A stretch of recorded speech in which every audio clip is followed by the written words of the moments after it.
Alright, good morning. It's the 30th of March, and I went for a walk this morning again. Walked by all of the allotments, and I took two very heavy bags of garden rakings, I can call them, because nobody's mowing lawns right now. And this was about probably 200 pounds, and I'm not kidding you. 200 pounds of very wet lawn rakings. It's moss and grass, not tree needles like last time. And I've dumped them onto the pile, shoved a lot of it in between cracks on the top. That'll keep the dirt from falling through a little bit, but also it's filling in some gaps and just adding more to the whole mound itself. So my plan now is to start digging again, and just for mental note here, using this different camera that doesn't make everything fish-eyed, this is the extent of the digging I've done, and this is the other side there, and it's looking pretty good now. I filled in this side this morning with about, let's say, 12 different small logs and about 15 or 20 different branches packed in the end a bit on the other side there, and I think I got enough to make this into a Hugelkultur mound. I will rake these weeds up first. I have to really knock down some of these seeded things. They're really tough. I have no idea what they are. They give you these seeds on the end. Here they're really brittle, right? But if you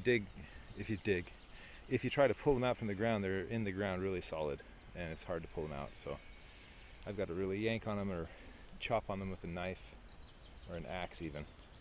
The rake will not pull them out. Anyway, so this is the extent of the filled in second side. I'm not going to fill it anymore. The rest is going to be filled in with the dirt. That's a lot of material in there. I just have to cover it with dirt. It's going to do its job. So let's get back to work. Alright, I have raked up a lot of this ground here.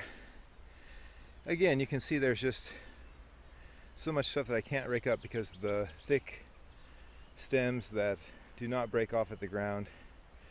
But that's the mound now. I put a lot more material on there. Well, my shovel handle broke and I had to acquire a new branch. I shoved the old shovel handle in there and actually buried it already. But this ground is not coming up in big square chunks like I was able to stack the mound behind me. It keeps coming up in loose dirt. It's mostly because of all these roots. And every time I lift up on the shovel, the roots pull apart the chunks. And I guess I have to cut out slowly on two sides each single piece before I start lifting it, because otherwise it just comes up in a big pile like sand. But there is a lot of sand up here too. This ground is more sandy than downhill from me, but it still looks like really rich earth. That's good. Even though I cleared out this quite a bit and widened it, it doesn't look like I've done much. It's because I haven't been able to stack any of the clumps like I have before. So anyway, it's going slow. It's getting done, but it's a lot harder than I thought it would be. It's a lot harder than it's ever been before. And it's mostly because of all these big old weeds that grow up here closer to the river's edge. I will get it done though. It's just a matter of perseverance and getting things the way you like them. I've decided to widen the step out. I have left a foot wide here. If I put my foot right here, you can see it's only a foot wide before the edge. But I've decided here to, from this point on, to widen it out another half foot. I hope that helps me out when I stack things, because here it's a bit too steep. and I foresee that problem. If it's loose earth, it's not gonna hold very well, and so I've got to widen the base out a bit. Okay, so really getting something done though. I've dug a lot of earth out of that little tiny trench, but not nearly enough to cover the mound. Well, this is the result of 3 hours of digging, and I'm not anywhere near done with this side.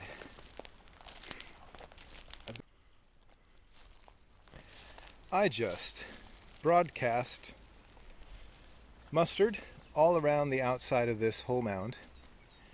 Lots of buckwheat around the outside of this whole mound.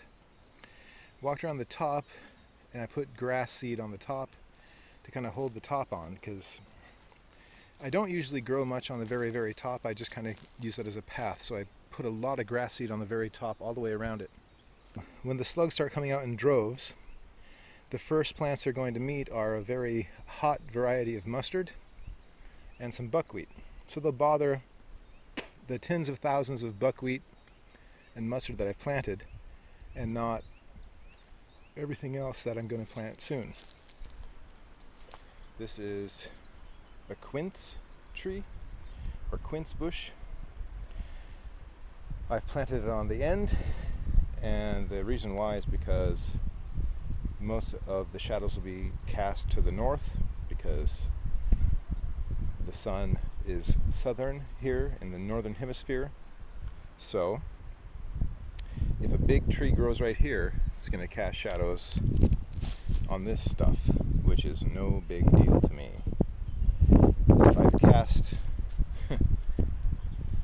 If I put the tree on the other end, it would cast shadows all the way along the top, and that's a bad idea. So use some reasoning when you do your gardening, where you plant trees and stuff, because it does affect your garden. So this will not affect the garden at all. Even if it grows 2 meters high, it will not cast shadows on any part of this whole garden. Okay, so after taking about 5 naps today, it was such a hot sunny day, I mostly finished this side. I've got a little bit of digging left to do, but this side is mostly done. I have my little bush planted on the end here.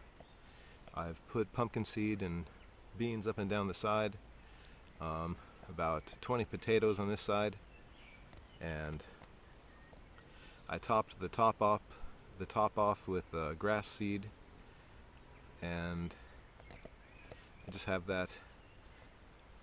You can see the bottom of the swale here where it starts to get deeper. There's a lot of loose earth. I haven't shoveled that up there yet, and I might do that before I leave tonight, but I'm pretty tired already. But like I said, I did a lot of digging today. The other side is still undone. It's just loose grass and logs. So, got a lot to do, but I have 2 mornings and afternoon this week that I can come out here. So hopefully this next week I'll get this mound finished, and it's mostly planted. Everywhere you see fresh dirt, it's planted with all kinds of stuff, and I'm going to throw a few more things on here before I leave tonight. Anyway, that's the 2nd of April, and I'm saying goodbye. The sun's getting lower in the sky, and it's time for me to pack up and go home. It's been a long day. So, goodbye.